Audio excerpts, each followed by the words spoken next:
இயேசு கிறிஸ்துவில் பிரியமான சகோதர சகோதரிகளே, அன்னையுடைய அன்பு பக்தர்களே, இந்த தவ காலத்தினுடைய முதல் சனிக்கிழமையிலே அந்த அன்னையை நாடி நாம் வந்திருக்கிறோம். இந்த தவ காலத்திலே பல்வேறு விதமான பக்தி முயற்சிகளை நாம் மேற்கொண்டிருக்கிறோம். எனவே இந்த நாளில் தொடக்கத்திலேயே இங்குள்ள அனைத்து ஆண்கள் பெயராலும் உலக மகளிர் தின நாளிலே பெண்கள் உங்கள் ஒவ்வொருவருக்கும் பெண்கள் தின நல் வாழ்த்துக்களை நான் மகிழ்வோடு கூறிக்கொள்கிறேன். Happy women's day. இந்த நாளில் இந்த இறை வார்த்தை நமக்கு சொல்லக்கூடிய செய்தி என்ன? வறியவருக்கு உதவுவதுதான் உண்மையான வழிபாடு என்பதைத்தான் இன்றைய முதல் வாசகம் மிக தெள்ள தெளிவாக சொல்கிறது. இந்த இறை வார்த்தைக்கு ஒரு ஊன்று கொடுக்கக்கூடிய விதமாக ஒரு சிறு நிகழ்வை உங்களோடு பகிர்ந்து கொள்ள விரும்புகிறேன். அந்த ஒரு குடும்பம் அமைதியான மகிழ்ச்சியான ஒரு குடும்பம். அந்த குடும்பத்திலே அப்பா அம்மா, ஒரே ஒரு பிள்ளை. அவனுடைய பெயர் அமுதன். அவன் ஒரு அரசு பள்ளியிலே, நகராட்சி பள்ளியிலே படித்து கொண்டிருக்கிறான், 5ஆம் வகுப்பு.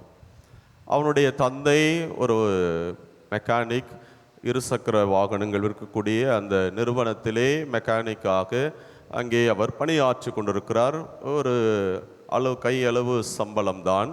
ஆனாலும் மிக சந்தோஷமாக அந்த குடும்பம் போய் கொண்டிருந்தது.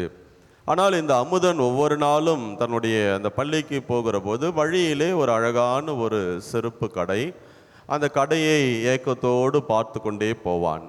காரணம், அங்கே ஒரு ரெட் கலர் செருப்பு அழகா, அது நடக்கிற பொழுது கீழே பல்ப் எரியும். இதெல்லாம் சின்ன பிள்ளைங்க குழந்தைங்க போட்டு போவதை பார்க்குறோம். 5 வயது அந்த 5ஆம் வகுப்பு படிக்கூடிய அந்த மாணவன் அந்த செருப்பின் மீது ஒரு கண்ணாக இருந்தான். ஏக்கத்தோடு அதை பார்த்து கொண்டே போவான் வருவான். இப்படி இருக்கும்போது ஒரு நாள் அப்பாவிடத்தில், அப்பா எனக்கு அந்த செருப்பை வாங்கி கொடுங்க. அவரும் பிள்ளை ரொம்ப ஆசையாக கேட்குறான்னு சொல்லி அந்த கடைக்கு அவனை அழைத்து கொண்டு போனார். கிட்ட போய் பார்த்தவருக்கு ரொம்ப ஷாக்கு. ஏன்னா அந்த விலை கொஞ்சம் கூடுதலாக இருந்தது.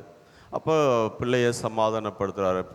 இப்போ டேடிக்கிட்ட காசு இல்லை, நான் கொஞ்சம் உனக்கு சேர்த்து வாங்கி தரேன், கொஞ்சம் பொறுத்துக்கோ சொன்னபோது, பரவாயில்ல டேடி என்று சொல்லி அப்பாவை அவன் கூட்டிக் கொண்டு வந்து விட்டான். இப்படி நாட்கள் ஓடிக்கொண்டிருந்த போது இந்த அப்பா கொஞ்சம் கொஞ்சமாக பணம் சேர்த்தவர் ஒரு நாள் தன்னுடைய பிள்ளையை மிக பெருமிதத்தோடு, ஒரு அப்பாவுக்கு பிள்ளைகள் எதை ஆசையாக கேட்டார்களோ அதை வாங்கி கொடுப்பதில் இருக்கக்கூடிய திருப்தி வேறு ஒன்றும் கிடையாது. எனவே அந்த திருப்தியை தான் பெற்றுக்கொள்ள வேண்டும் என்று தன்னுடைய பிள்ளையை அழைத்து கொண்டு அந்த கடைக்கு போகிறாரு. போயிட்டு, நீ கேட்டல்ல ஆசையாக, அதோ சேர்த்து வச்சுருக்கேன், அந்த சிறப்பை வாங்கிக்க என்று சொல்லி அந்த அமுதனை அவர் சொல்கிறார். ஆனால் அந்த அப்பா வாங்கி கொடுக்குன்னு சொல்லும் போது இவனிடத்திலே முன்பு இருந்த அந்த ஆர்வம், உற்சாகம் எதுவுமே இல்லை. ஏன்பா, என்ன நீ தானே ரொம்ப ஆசையாக கேட்ட, இதுக்காக நான் டேடி சேர்த்து வச்சிருந்தேன், வாங்கிக்கோ என்று சொன்னபோது, இல்லை டேடி பரவாயில்ல வாங்க என்று சொன்னான். இல்லை நீ வாங்கி அவனை, ஏன் என்ன பிரச்சனை அப்படின்னு மீண்டும் கேட்கிற போது, நான் சேர்த்ததெல்லாம் இந்த செருப்புக்காகத்தான், நீ வாங்கிக்க சொல்லும்போது, அப்படின்னா இது வேணாம் டாடி, வேணா 2 செருப்பு எனக்கு வாங்கி கொடுங்கன்னு சொன்னான்.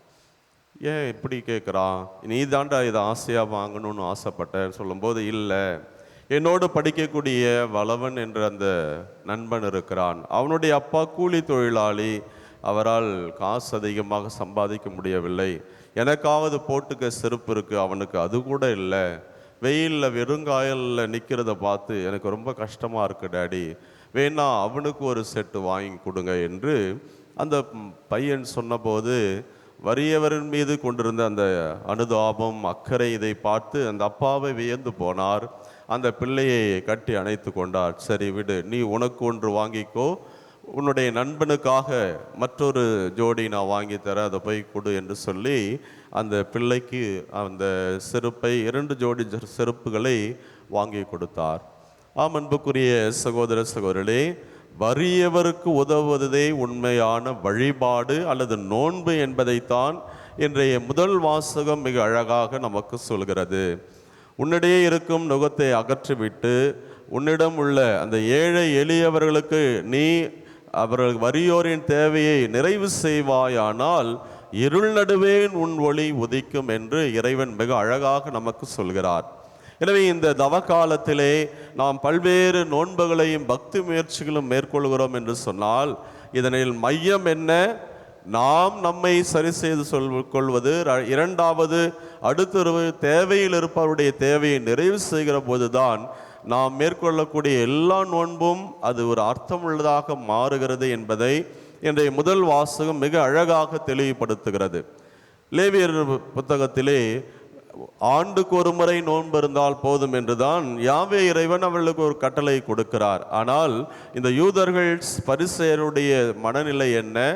ஆண்டுக்கு ஒரு முறை செய்ய வேண்டிய அந்த நோன்பு முறையை வாரத்துக்கு 2 முறை என்று இவர்களாகவே மாற்றிக்கொண்டு வெளிவேடத்தை அணிந்து கொண்டு அந்த நோன்பு இருப்பதால் மீதி ஆகுகிற அந்த பணத்தை ஏழைகளுக்கு கொடுக்காமல் தாங்களே வைத்து கொண்டு தம்பட்டம் அடித்து கொண்டிருந்தார்கள். கடவுள் முன்னும் மக்கள் முன்னும் நாங்கள் மிக நேர்மையாளர்களாக இப்படி ஒரு நோன்பை மேற்கொள்கிறோம் என்று ஒரு பகட்டான போலியான ஒரு வாழ்வை வாழ்ந்ததைத்தான் ஆண்டவர் வன்மையாக கண்டிக்கிறார். எனவே வறியவருக்கு உதவுவதுதான் உண்மையான வழிபாடு நோன்பு என்பதை இன்றைய இறை வார்த்தை நமக்கு ஆழமாக சொல்கிறது. அதைத்தான் நம்முடைய தாயாம் திரு அவை 3 காரியங்களை ஜெபம், தவம், தான தர்மம் இங்கே நிறைவு அடைய வேண்டும். அந்த தானத்தில் நம்முடைய நோன்பு நிறைவாகிற போதுதான் அது ஒரு பயனுள்ள ஒன்றாக இருக்கிறது. எனவே தான் இந்த நாட்களிலே பல்வேறு விதமான பக்தி முயற்சிகளை தாய் திரு அவை நமக்கு சொல்லி வழிபாடாக மாற்றி இருக்கிறது. இந்த தவகால உண்டியல் என்று நாம் சேர்க்கிறோம் என்றால் அதை ஏழைகளுக்கு கொடுக்கிறோம். எப்பொழுது? கடைசி நாளிலே கொண்டு வந்து பசிப்பினி திட்டத்திற்காக அதை நாம் கொடுக்கிற போது இந்த 40 நாட்கள் நான் சேர்த்து வைத்தது வறியவனுக்கு செல்ல வேண்டும். வறியவனுக்கு உதவுதான் உண்மையான நோன்பு என்பதை இன்றைய இறைவார்த்தை நமக்கு ஆழமாக சொல்கிறது. அதே போலத்தான் இந்த பிடி அரிசி திட்டம் என்று சொன்னார்கள்.